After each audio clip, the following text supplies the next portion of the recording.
নমস্কার বন্ধুরা, অর্ণবিল প্রোটেক্ট চ্যানেলের পক্ষ থেকে আজকে আপনাদের সবাইকে এই ভিডিওতে স্বাগত জানাই। বন্ধুরা, আজকে এই ভিডিওতে খুব ইম্পর্টেন্ট একটা টপিক নিয়ে আলোচনা করবো। আজকে এই ভিডিওতে দেখাবো আপনি ঘরে বসে নিজের কম্পিউটার বা ল্যাপটপ থেকে কীভাবে ডোমিসাইল অথবা রেসিডেন্সিয়াল সার্টিফিকেট কীভাবে অ্যাপ্লাই করবেন অনলাইনে। অ্যাপ্লাই করার জন্য প্রথমেই আপনাকে গুগলে গিয়ে সার্চ করতে হবে যে ই ডিস্ট্রিক্ট। তো ই ডিস্ট্রিক্টের নতুন ওয়েবসাইট হচ্ছে ই ডিস্ট্রিক্ট 2.0, সেটাকে আমি ওপেন করব। দেখতে পাচ্ছেন ওপেন হয়ে গেল। এইবার এখানে কী করতে হবে, লগ ইন করতে হবে। আপনার অ্যাকাউন্ট থেকে এখানে লগ ইন করবেন। লগ ইন হয়ে যাওয়ার পরে এইভাবে আপনার সামনে ইন্টারফেস আসবে। ডান দিক থেকে সার্ভিসেস অপশানে গিয়ে এখানে সার্চ করবো কি ডোমিসাইল। তো ডোমিসাইল সার্টিফিকেট অপশানে ক্লিক করলাম, নিচে অ্যাকসেপ্ট করে নেবো। অ্যাকসেপ্ট করার পরে প্রথমেই খুলবে অ্যাপ্লিক্যান্টস বেসিক ইনফরমেশান। তো এইখানে অ্যাপ্লিক্যান্টের বেসিক ইনফরমেশান দিতে হবে, যেমন নাম, middle name, title, date of birth. Automatically এজটা ক্যালকুলেট হবে। জেন্ডার আপনাকে বসাতে হবে। ডেট অফ অ্যাপ্লিকেশান অটোমেটিক্যালি নিয়ে নেবে। মোবাইল নাম্বার দিতে হবে। মোবাইল নাম্বারটাকে কিন্তু এখান থেকে ভেরিফাই করতে হবে। ভেরিফাই যখনই ক্লিক করবেন তখনই মোবাইল নাম্বার একটা ওটিপি যাবে। সেই ওটিপিটা এখানে বসে জাস্ট ভ্যালিডেট অপশানে ক্লিক করলে আপনার মোবাইল নাম্বারটা ভেরিফাই হয়ে যাবে। তো ইমেল আইডি, আধার নাম্বার এখানে বসানোর পরে নেক্সট স্টেপ থাকছে হচ্ছে অ্যাপ্লিকেন্ট পার্মানেন্ট অ্যাড্রেস। তো এখানে অ্যাপ্লিকেন্টের যে পার্মানেন্ট অ্যাড্রেস সেটা সম্পূর্ণ বসাতে হবে। তারপরে কোন কান্ট্রি থেকে বিলং করছে আর স্টেট এটা অটোমেটিক্যালি চুজ করা থাকবে। পিনকোডটা আপনাকে বসাতে হবে। ডিস্ট্রিক্ট বসাতে হবে। সাব ডিভিশন দিতে হবে। রুরাল আরবান কোনটা সেটা এখানে চুজ করে দিতে হবে।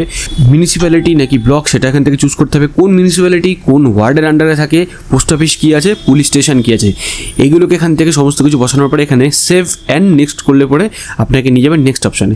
তো এইখানে চাইছে হচ্ছে কি প্রেজেন্ট অ্যাড্রেস অফ অ্যাপ্লিকেন্ট। যদি আগের অ্যাড্রেস আর প্রেজেন্ট অ্যাড্রেস আপনার সেম হয়ে থাকে তাহলে ওপর থেকে চুজ করে দেবেন পার্মানেন্ট অ্যাড্রেস অফ অ্যাপ্লিকেন্ট। তাতে করে কী হবে, আগের যে অ্যাড্রেস এতক্ষণ বসালেন টোটালটাই কপি হয়ে অটোমেটিক্যালি বসে যাবে। এরপরে আসছে প্যারেন্ট অর হাজব্যান্ড ডিটেলস। তো এইখানে প্যারেন্ট অথবা হাজব্যান্ডের ডিটেল দিতে পারেন। যারা আপনারা বাবা মা ডিটেল দিতে চান তারা এখানে বাবা মা ডিটেল দিতে পারেন। যারা আপনারা হাজব্যান্ডের ডিটেল দিতে চান তারা এখানে হাজব্যান্ডের ডিটেল দিতে পারেন। তো এখানে তার নাম, টাইটেল সমস্ত কিছু বসাবেন। অকুপেশান বসাবেন, কী অকুপেশান সেটাও বসাবেন। বসানোর পরে সেভ অ্যান্ড নেক্সট করবেন।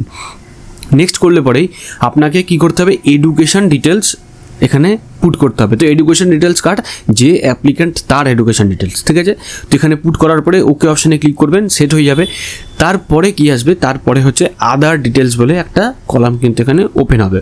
তো এখানে কি বলছে যে অ্যাপ্লিক্যান্ট যে সে কি মানে সে বিজনেস করে, সার্ভিস করে, কি করে। তো এইখানে আমি স্টুডেন্ট লিখেছি, তার কারণ স্টুডেন্টের অ্যাপ্লিকেশন ছিল। যদি আপনি বিজনেস করেন তো বিজনেস, যদি সার্ভিস করেন তো সার্ভিস। তো নেটিভ স্টেট লিখতে হবে, কোন স্টেটে বিলং করছে, কোন ডিস্ট্রিক্টে বিলং করছে, ঠিক আছে। ওয়েস্ট বেঙ্গলে বিগত কত বছর ধরে সে এখানে রয়েছে, ঠিক আছে। তারপরে এখানে weather applicant or parents possesses any immovable property like house etc in West Bengal or in any other state। তো এইখানে যদি তার কোনো রকম কোনো প্রপার্টি থেকে থাকে সেটা এখানে মেনশান করতে হবে, ঠিক আছে। তো property details, movable immovable property details এখানে বসিয়ে দেবেন, মানে ঠিকানা বলতে পারেন বা যে জায়গাতে প্রপার্টিটা রয়েছে সেটা, ঠিক আছে। তারপরে বলছে কি weather applicant migrated from any other state or country. যদি সেই অ্যাপ্লিকেন্ট অন্য কোনো স্টেট বা কান্ট্রি থেকে এখানে আসে, মাইগ্রেট হয়ে, তবে সেটা এখানে কিন্তু পুট করতে হবে, ঠিক আছে। তারপরে এখানে দিচ্ছে যে রিজন ফর অ্যাপ্লিকেশান। তো এখানে অনেক কটা রিজন এখানে ড্রপডাউনে দেওয়া আছে। যদি না হয় তাহলে আধার লিখে এখানে যেমন আমি লিখে দিয়েছি কি রিজন, কলেজ অ্যাডমিশনের জন্য, ঠিক আছে। তারপরে এটাকে কি করবেন, এটাকে সেভ করবেন। সেভ করার পরে আপনার ডাইরেক্টলি চলে যাবে ডকুমেন্ট আপলোডের পেজে। তো কী কী ডকুমেন্ট দিতে হবে, রেসিডেন্সিয়াল প্রুফ দিতে হবে, আইডেন্টিটি প্রুফ দিতে হবে, ফটোগ্রাফ দিতে হবে, আর কি দিতে হবে, আর প্রুফ অফ বার্থ। এই চারটে ডকুমেন্ট আপনাকে ম্যান্ডেটরি দিতে হবে।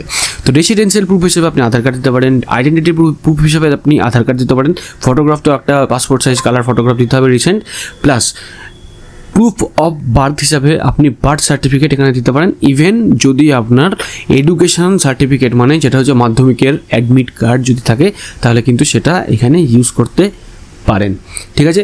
তবে আমি বলবো সবথেকে বেস্ট অপশান হচ্ছে বার্থ সার্টিফিকেট দিয়ে দেওয়া। যদি না থাকে তাহলে বাকিগুলো ইউজ করতে পারেন। নিচে আই অ্যাকসেপ্টে ক্লিক করার পরে সেভ অপশানে ক্লিক করবেন।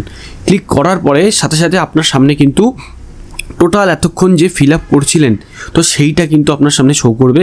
তারপরে ফাইনাল সাবমিট করার পরে আপনার সামনে চলে আসবে AIN নাম্বার, ঠিক আছে। এই নাম্বারটা দিয়ে আপনি ট্র্যাক করে দেখতে পারবেন ইন ফিউচার, ঠিক আছে। ডান দিকে দেখতে পাচ্ছেন এখানে ডাউনলোডস অপশান আছে।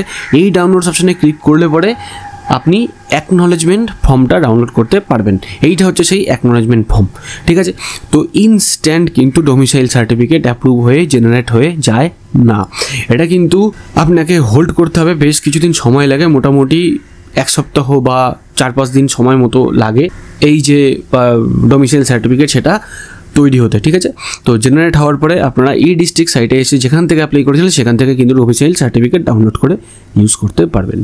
তো বন্ধুরা, আশা করতে পারছি ডোমিসাইল সার্টিফিকেট ঘরে বসে ইজিলি কীভাবে তৈরি করবেন সেটা আপনাদের কাছে ক্লিয়ার হচ্ছে। যদি কোনো ডাউট থেকে থাকে অবশ্যই সেটা কমেন্ট সেকশনে কমেন্ট করে জানাবেন, আমি চেষ্টা করবো আপনাদেরকে হেল্প করতে। তো বন্ধুরা, আজকের ভিডিওটা কেমন লাগলো অবশ্যই কিন্তু কমেন্ট সেকশনে কমেন্ট করে জানাবেন। ভিডিওটা ভালো লাগলে অবশ্যই একটা লাইক করবেন, ভিডিওটা অনেক বেশি করে শেয়ার করুন। এরকম ভিডিও আপডেট তাড়াতাড়ি পাওয়ার জন্য চ্যানেলটাকে যারা এখনও সাবস্ক্রাইব করেন অবশ্যই চ্যানেলটাকে সাবস্ক্রাইব করবেন, আর অলরেডি যারা সাবস্ক্রাইব করেছেন তাদেরকে অসংখ্য ধন্যবাদ। তো বন্ধুরা, ভিডিওটার সাথে শেষ পর্যন্ত থাকার জন্য সবাইকে ধন্যবাদ জানাই।